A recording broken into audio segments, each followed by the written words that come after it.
Hello students, welcome back to your YouTube channel civil poly. अब जो हम लोग न्यूमेरिकल सॉल्व करने वाले हैं ये प्रीवियस न्यूमेरिकल जैसा ही न्यूमेरिकल है, टी सेक्शन का न्यूमेरिकल है। बस यहाँ पे डिफरेंस ये है कि इन्वर्टेड टी सेक्शन है।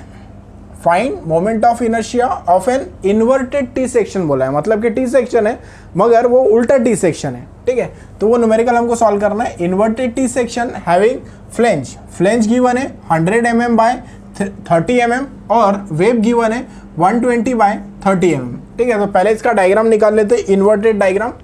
तो इसमें क्या हो जाएगा, इसमें आपका फ्लेंज जो है वो ऊपर आएगा और ये फ्लेंज आ गया हमारा नीचे और वेव जो है वो आपका ऊपर में रहेगा। ठीक है, वेव ऊपर में रहेगा और फ्लेंज जो है वो नीचे में है। ठीक है, फ्लेंज का डायमेंशन जो है वो है हमारा 100 mm और इसकी डेप्थ जो है वो है हमारी 30 mm। वेब का डायमेंशन है 120 30। ठीक है, 120 हो गया, 120 mm एंड ये डायमेंशन 30 mm।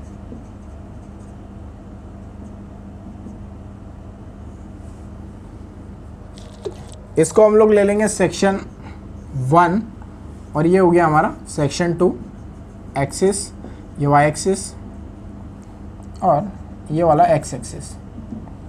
देन उसके बाद में B1 हो जाएगा हमारा 100 mm। D1 जो है वो है 30 mm। देन उसके बाद में B2 हो जाएगा 30 mm एंड D2 जो है वो हो जाएगा हमारा 120 mm। देन उसके बाद में ये भी सिमेट्रिकल है, ये एक्सिस पे वाई एक्सिस पे सिमेट्रिकल है। ठीक है, तो ये डिस्टेंस ले लेंगे हम लोग, ये वाला डिस्टेंस, ये डिस्टेंस हो जाएगा हमारा x bar, distance from Y axis CG का। ठीक है, तो वो हो गया हमारा टोटल 100 है, मतलब कि 50 हो गया, 100 divided by 2, so it will become 50 mm। x bar is 100 divided by 2 is equal to 50 mm। ठीक है, देन उसके बाद में हमको कैलकुलेट करना है एरिया A1। ठीक है, तो A1 ये सेक्शन 1 का 100 multiplied by 30, 100 multiplied by 30, so it will become 3000 mm square. Then A2 ये सेक्शन का, तो ये हो जाएगा 30 मल्टीप्लाइड बाय 120,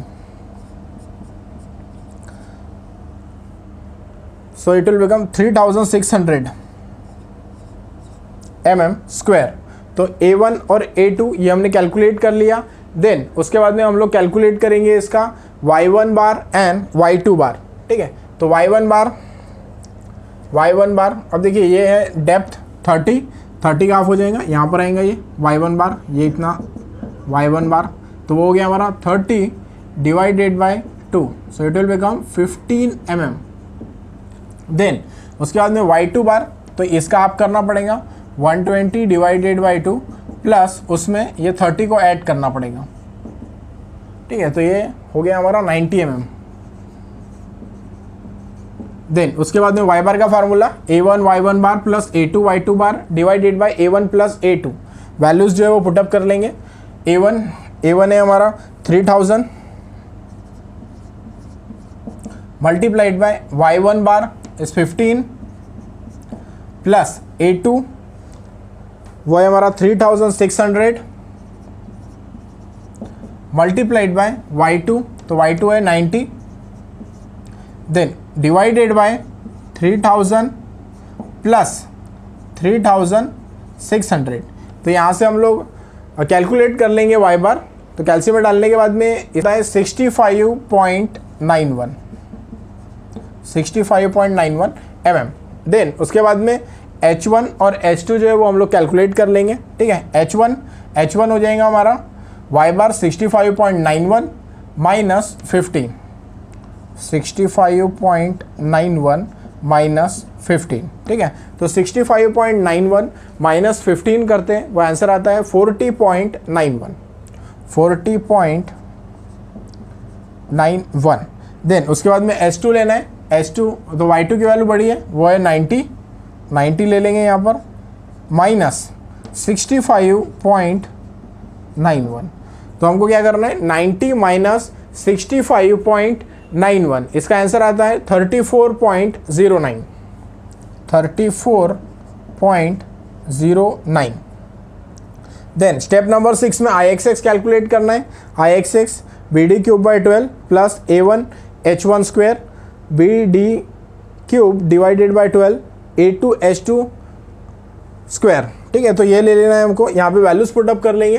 ठीक है, तो IXX B1 की वैल्यू है हमारी 100। देन उसके बाद में D1 की वैल्यू है 30 cube divided by 12। A1 is 3000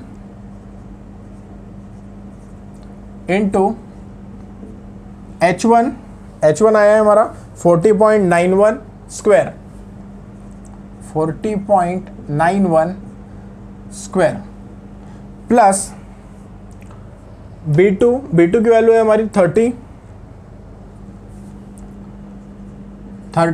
into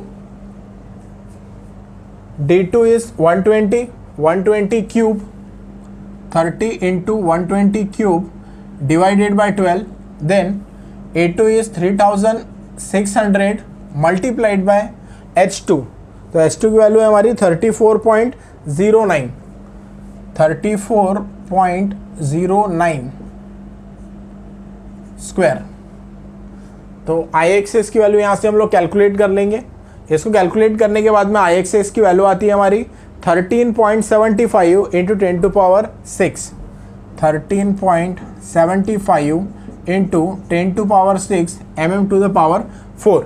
then उसके बाद IYY कैलकुलेट करना है, वही formula DB cube by 12 plus D2 B2 cube divided by 12, values put up करेंगे, इसका आंसर निकाल लेंगे। ठीक है, अब देखिए यहाँ पर D, तो D है हमारा 30 into B is 100 cube divided by 12। Then यहाँ पर हो जाएगा आपका 120 into 30 cube divided by 12। So calculate करने के बाद में IYY की जो वैल्यू आती है वो है हमारी 2.77 into 10 to power 6, 2.77 into 10 to power 6 mm to the power 4। ठीक है, तो ऐसे हमको अगर इन्वर्टेड आई सेक्शन बोला है, ठीक है, तो उसमें क्या करना है हमको, इन्वर्टेड आई सेक्शन में वेव जो है वो ऊपर रहेगा और फ्लेन जो है वो नीचे में रहेगा। ठीक है, सो ध्यान देना है कि वहाँ पर इन्वर्टेड बोला है या फिर सिंपल टी सेक्शन बोला है। अगर इन्वर्टेड उसने बोला है तो हमको क्या करना है, इसको उल्टा कर देना है टी सेक्शन को, और इसको सेम कैलकुलेशन कैरिड आउट करना है और आंसर जो है वो निकालना है। ठीक है, तो IXX IYY यहाँ पर उसने बोला था मोमेंट ऑफ इनर्शिया कैलकुलेट करने के लिए, यहाँ पे कोई रेडियस ऑफ गायरेशन वगैरह नहीं बोला है, इसलिए हमने इसको कैलकुलेट नहीं किया। अगर बोलता है रेडियस ऑफ गायरेशन भी कैलकुलेट करो तो वही KXX KYY हमको कैलकुलेट करना है √I डिवाइडेड बाई A का फॉर्मूला लगाकर। ठीक है, तो इतना ये न्यूमेरिकल में एक्सपेक्टेड था, वो हमने सॉल्व कर लिया है।